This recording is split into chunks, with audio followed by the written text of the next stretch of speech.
বন্ধুরা, আজকে নিয়ে চলে আসলাম ছোট লাল কাটুয়া শাক। এই দেখো শাক, এগুলো এখনো লম্বা লম্বা হলে হয়ে যায় ডাটা। এগুলো একদম কচি কচি, বাবা খেতে লাগিয়েছে, সেগুলো তুলে দিয়েছে, তাই নিয়ে চলে আসলাম।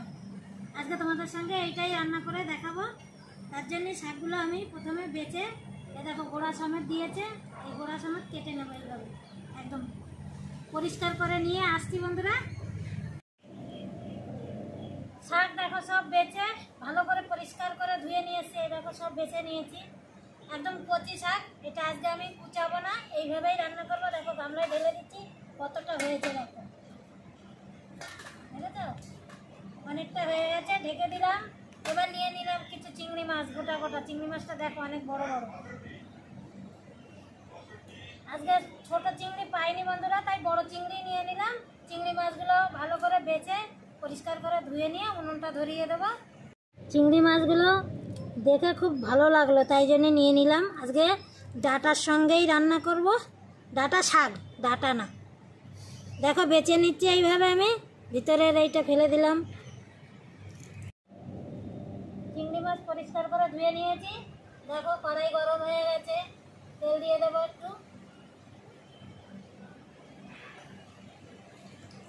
চিংড়ি মাছগুলো নুন আর হলুদ মাখিয়ে নেব।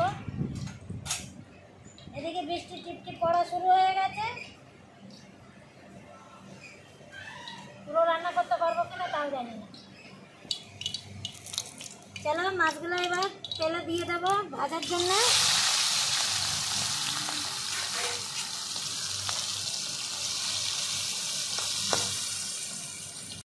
চিংড়ি মাছ ভাজা হয়ে গেছে, তুলে নেব।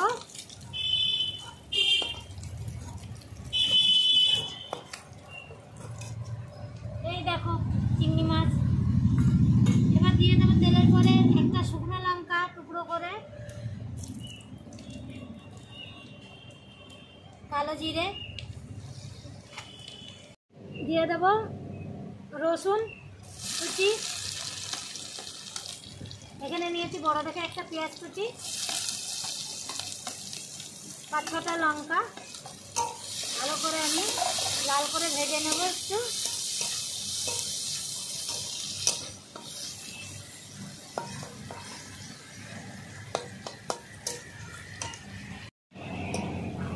দেখো পেঁয়াজ আর রসুন হালকা হালকা লাল করে ভাজা হয়ে গেছে। এবার আমি শাকগুলি দিয়ে দেবো সব।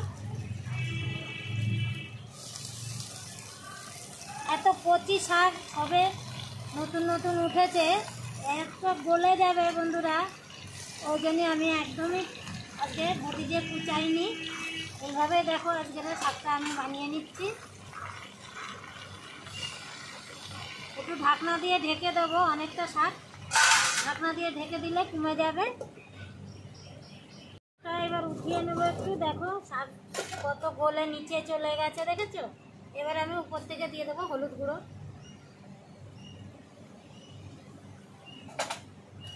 স্বাদ মতন লবণ। ভালো করে আমি শাকটাকে এবার মিলিয়ে নেব।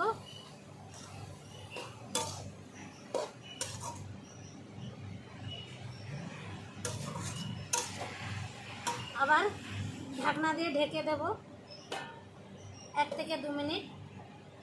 এটা আবার তুলে একটু নাড়িয়ে দেবো। দেখো কতটা গলে গেছে। এবার হাতা দিয়ে একটুখানি এইভাবে গালিয়ে দেবো। একদম কচি ডাটা এইভাবে নাড়িয়ে গালিয়ে দিলে গলে যাবে ডাটা শাক।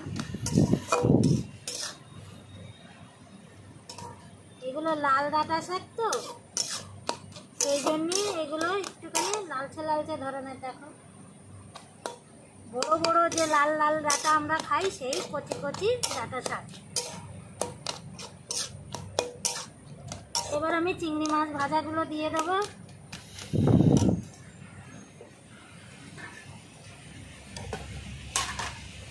ভেজে নিয়ে চিংড়িগুলো সব দিয়ে দেবো এবার।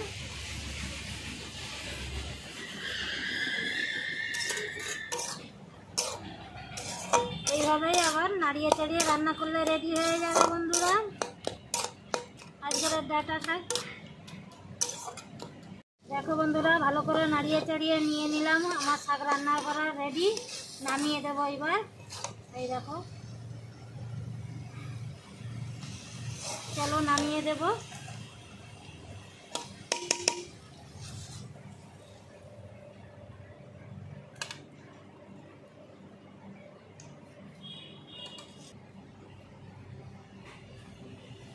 চলো নামিয়ে দিলাম।